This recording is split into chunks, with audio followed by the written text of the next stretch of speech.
Hello दोस्तों, आज हम बात करेंगे भारत की न्याय व्यवस्था के बारे में। हमारे देश में न्याय व्यवस्था कैसे चलती है और इसको चलाने के लिए कौन कौन से कोर्ट होते हैं। आज मेरा टॉपिक उन न्यायालयों के बारे में बताने का है जो हमारे देश में न्याय व्यवस्था को चलाते हैं। देश में सबसे बड़ा न्यायालय जिसको अपेक्स कोर्ट कहा जाता है वो हमारे देश की सर्वोच्च अदालत सुप्रीम कोर्ट। यह देश की सबसे बड़ी अदालत है और ये अंतिम अपीलीय अदालत है। यानी इस अदालत के बाद यानी सर्वोच्च न्यायालय, हमारे देश का सर्वोच्च न्यायालय, उसके बाद कोई अपील नहीं। यह सबसे लास्ट अंतिम अपीलीय क्षेत्राधिकार रखता है। आर्टिकल 124 यह कहता है कि देश में एक सर्वोच्च अदालत होगी और इसका मुख्यालय नई दिल्ली में होगा। यह आर्टिकल 130 में प्रावधान है। 131 कहता है कि इसका ओरिजिनल ज्यूरिसडिक्शन, प्रारंभिक क्षेत्राधिकार, जिसके अंतर्गत भारत सरकार, दूसरी ओर एक स्टेट या कई स्टेट, दूसरा भारत सरकार या उसके साथ कोई स्टेट, और दूसरी तरफ एक दो कई स्टेट, यानी एक तरफ केंद्र सरकार राज्य और दूसरी तरफ राज्यों। तीसरा, दो या दो से अधिक राज्यों के बीच में कोई विवाद होता है तो वह सीधा सुप्रीम कोर्ट में जाता है। वो प्रारंभिक अधिकारिता कहलाती है। उसी तरह से अंतिम अपीलीय क्षेत्राधिकार हमारा सर्वोच्च न्यायालय रखता है, जो आर्टिकल 132 के अंतर्गत, 133 में सिविल अपील, 134 में क्रिमिनल अपील। और अब हम बात करेंगे किसी भी राज्य में उसकी अपेक्स कोर्ट उच्च न्यायालय होता है जिसको हाई कोर्ट कहा जाता है, और वह किसी राज्य का अंतिम अपीलीय न्यायालय होता है। यानी किसी भी स्टेट का अपेक्स कोर्ट हाई कोर्ट और देश का अपेक्स कोर्ट सुप्रीम कोर्ट। अब हम जिला स्तर पर बात करेंगे। जिला स्तर पर एक सेशन कोर्ट होता है जिसको हम सत्र न्यायालय कहते हैं, और एक डिस्ट्रिक्ट कोर्ट होता है जिसको हम जिला न्यायालय कहते हैं। जिला न्यायालय सिविल मामलों को देखता है और सेशन कोर्ट क्रिमिनल मामलों को देखता है। यानी क्रिमिनल मामले मतलब फौजदारी और सिविल मामलों का मतलब दीवानी। जिले की सबसे बड़ी सिविल मामलों को देखने वाली अदालत जिला न्यायालय होती है, जिसमें एक जिला न्यायाधीश होता है जिसकी नियुक्ति हाई कोर्ट के परामर्श पर राज्यपाल करता है, जो आर्टिकल 233 में है। और उसके नीचे एडीजी होते हैं जिसको अतिरिक्त जिला न्यायाधीश कहा जाता है। अतिरिक्त जिला न्यायाधीशों की नियुक्ति कितनी भी हो सकती है। जिला न्यायाधीश और अतिरिक्त जिला न्यायाधीश को शक्तियां बराबर प्रदान की गई हैं। कुछ मामले ऐसे होते हैं जो जिला न्यायालय को दिए गए हैं, जो डायरेक्टली, जिसमें विवाह संबंधित मामले, तलाक संबंधित मामले, उत्तराधिकारी संबंधित मामले या दिवालिया संबंधित मामले, जो सीधे जिला न्यायालय में जाते हैं। और जिला न्यायालय सिविल मामलों को देखता है और सिविल न्यायालय संबंधित उसको अपूर्णीय शक्ति प्रदान है, यानी सिविल वाद कितना भी बड़ा क्यों न हो, जिला न्यायालय को देखने की शक्ति है। तो सबसे बड़ा जिला न्यायालय में बैठने वाले न्यायाधीश जिसको डीजे कहते हैं, यानी जिला न्यायाधीश, डिस्ट्रिक्ट जज। उसके नीचे एडीजे जिसको अतिरिक्त जिला न्यायाधीश यानी एडिशनल डिस्ट्रिक्ट जज, और उसके नीचे वरिष्ठ न्यायाधीश जो सिविल मामले को देखते हैं, और उसके नीचे सिविल न्यायाधीश कनिष्ठ, यानी सबसे बड़ा जिला न्यायाधीश, उसके नीचे अतिरिक्त जिला न्यायाधीश, फिर उसके नीचे सिविल न्यायाधीश वरिष्ठ खंड का, और उसके नीचे सिविल न्यायाधीश कनिष्ठ खंड का। यह है जिले में सिविल मामले को देखने वाली अदालतें। अब हम बात करते हैं जिला स्तर पर क्रिमिनल मामलों को देखने वाली अदालतें, जिसको हम फौजदारी मुकदमे देखने वाली अदालत कहते हैं। इंग्लिश में उसको क्रिमिनल मामले देखने वाली अदालत कहते हैं। क्रिमिनल मामलों को देखने वाली अदालतों का विभाजन सीआरपीसी की धारा 6 में किया गया है,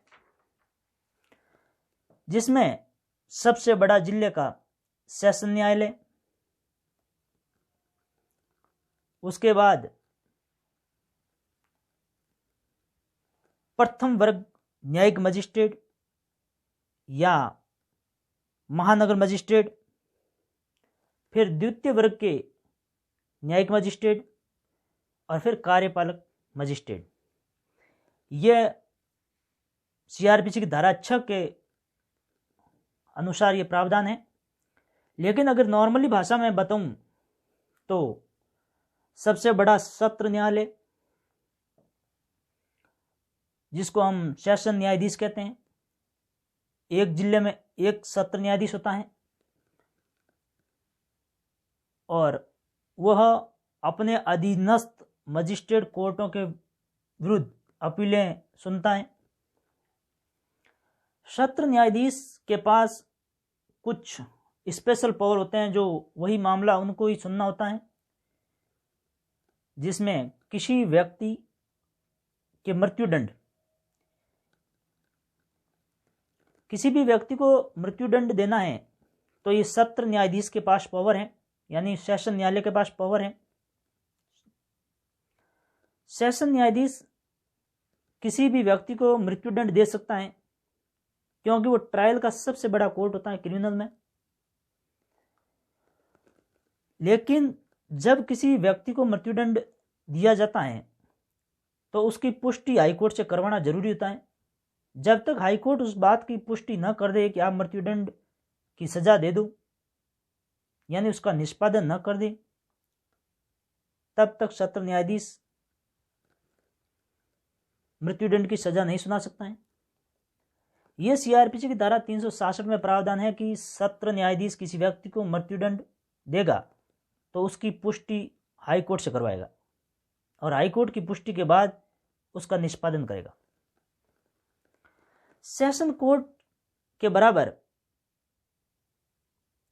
स्पेशल कोर्ट होते हैं, जो सेशन कोर्ट यानी सेशन न्यायाधीश के बराबर पावर रखते हैं, जिनको शक्तियां दे रखी हैं, जिसमें SC ST कोर्ट,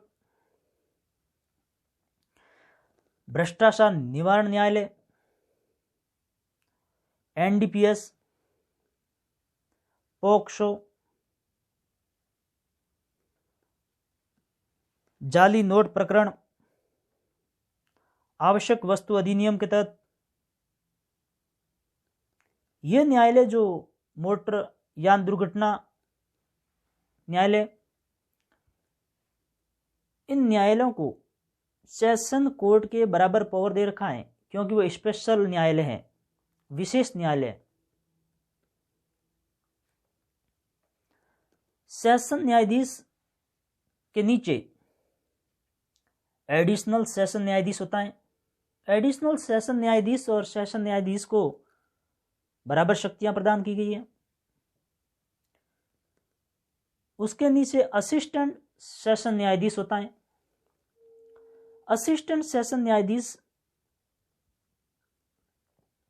10 वर्ष से अधिक की सजा नहीं दे सकता है, लेकिन एडिशनल सेशन जज और सेशन जज दोनों किसी व्यक्ति को आजीवन कारावास, मृत्युदंड या किसी भी प्रकार का दंड दे सकते हैं। लेकिन असिस्टेंट सेशन जज 10 वर्ष तक की सजा दे सकता है, उससे अधिक नहीं। उसके नीचे फिर प्रथम वर्ग न्यायिक मजिस्ट्रेट आते हैं, जिसमें सबसे बड़ा सीजेएम होता है, चीफ जुडिशियल मजिस्ट्रेट, जिसको मुख्य न्यायिक मजिस्ट्रेट कहते हैं। उसके नीचे एसीजेएम होता है, अतिरिक्त मुख्य न्यायिक मजिस्ट्रेट। उसके नीचे न्यायिक मजिस्ट्रेट होते हैं। उसी प्रकार से महानगर क्षेत्र, जिनको मेट्रोपॉलिटन एरिया घोषित कर रखा है, स्टेट गवर्नमेंट घोषित करती है। मेट्रोपॉलिटन किसी सिटी को बनाने के लिए ये कंडीशन है कि वहां पर 10 लाख से अधिक जनसंख्या हो। मेट्रोपॉलिटन में भी मुख्य महानगर मजिस्ट्रेट,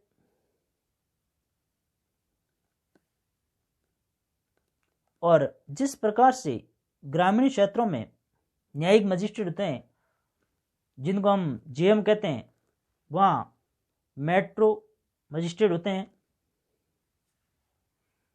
यानी मेट्रोपॉलिटन एरिया और रूरल एरिया, दोनों एरिया में सेशन न्यायालय और इसमें होता है महानगर न्यायालय। मेट्रोपॉलिटन सिटी के हिसाब से रखा गया है ताकि वो ज़्यादा जनसंख्या यानी 10 लाख से ऊपर की जनसंख्या वाले क्षेत्रों को देखता है। सेशन कोर्ट में सरकार की ओर से पैरवी पीपी करते हैं, जिसको पब्लिक प्रोसिक्यूटर कहते हैं, लोक अभियोजक कहते हैं, धारा 24 सीआरपीसी की। बाकी सब न्यायालयों में एपीपी होते हैं, असिस्टेंट पब्लिक प्रोसिक्यूटर, हिंदी में जिसको सहायक लोक अभियोजक कहते हैं। और जितने भी स्पेशल कोर्ट हैं उनमें भी स्पेशल पीपी होते हैं, यानी सेशन कोर्ट के समान पीपी यहाँ भी होते हैं। अब हम बात करते हैं रेवेन्यू कोर्ट की। रेवेन्यू कोर्ट जो राजस्व मामले देखते हैं, जिसमें डीएम यानी जिला कलेक्टर, एडीएम अतिरिक्त जिला कलेक्टर और एसडीएम उपखंड मजिस्ट्रेट, ये तीनों न्यायालय प्रशासनिक, न्यायिक और राजस्व मामले देखते हैं। इन तीनों कोर्ट के बाद संभागीय आयुक्त के पास मैटर आता है, यानी अपील में, और उसके बाद रेवेन्यू बोर्ड अजमेर, उसकी अपील होती है। रेवेन्यू बोर्ड अजमेर के फैसले के बाद उच्च न्यायालय में, और उच्च न्यायालय के बाद उच्चतम न्यायालय में। यानी हमारे देश में न्याय व्यवस्था, एक सिविल न्यायालय होते हैं, एक फौजदारी न्यायालय होते हैं और एक राजस्व न्यायालय होते हैं। तीनों न्यायालय अपने अपने क्षेत्र में अलग अलग कार्य करते हैं। सिविल न्यायालय, जिनको दीवानी न्यायालय भी कह सकते हैं, सिविल कोर्ट भी कह सकते हैं, और क्रिमिनल जो कोर्ट होते हैं उनको सत्र न्यायालय यानी मजिस्ट्रेट। फर्क इतना है कि जो क्रिमिनल मैटर देखता है, एक जज 2 मैटर देख सकता है, जैसे सीजीएम। जब सीजीएम सिविल मैटर देखते हैं तो हम कहते हैं सिविल न्यायाधीश वरिष्ठ खंड, और जब वो क्रिमिनल मामला देखते हैं तो उसको कहते हैं हम मुख्य न्यायिक मजिस्ट्रेट। यानी फौजदारी मामला देखने वाले न्यायाधीश, जिनको हम मजिस्ट्रेट के नाम से जानते हैं ज़्यादातर, और सिविल मामलों को देखने वालों को हम न्यायाधीश कहते हैं। ये भी लिखते हैं कि सिविल न्यायाधीश न्यायिक मजिस्ट्रेट। डीजे जब सिविल मामला देखता है तो हम कहते हैं जिला न्यायाधीश, और उसके पास अगर वो क्रिमिनल मैटर देखता है यानी क्रिमिनल की फाइल देखता है तो उसको हम कहते हैं सेशन न्यायाधीश। उसी प्रकार से एडीजे अतिरिक्त जिला न्यायाधीश सिविल मामला देखता है तो, और वो क्रिमिनल मामला देखता है तो हम कहते हैं उसको एडिशनल सेशन न्यायाधीश। यानी हमारे न्यायपालिका में जब एक व्यक्ति 2 मैटर देखता है तो उसके नाम चेंज हो जाते हैं, लेकिन व्यक्ति वही है, फाइल उसके सामने चेंज हो जाती है।